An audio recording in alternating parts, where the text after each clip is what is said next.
Peygamber sallallahu aleyhi ve sellem aytdı, kim 5 vakt namazını öz vaktda saklasa, öz vaktinde kaza kılmay okusa, rükû sücudunu, sacdasını to'liq jasasa, rükû sücudunu to'liq atkarsa, Allah Teala ağa 15 urmaz suylu belek berettir.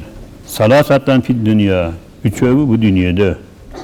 Ve salasatan indel maut, üçövi ölür vaktinde.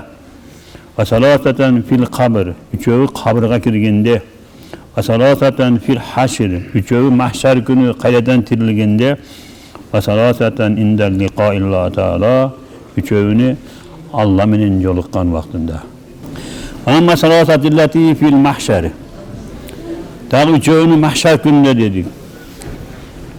فيخرج من القبر وهو يتلألأ وجهه كالقمر الليلة البدر. Kıyamet gününde baş götürüp kabirden yüzleri şunday 14 günlük ayday jarıp çıkat.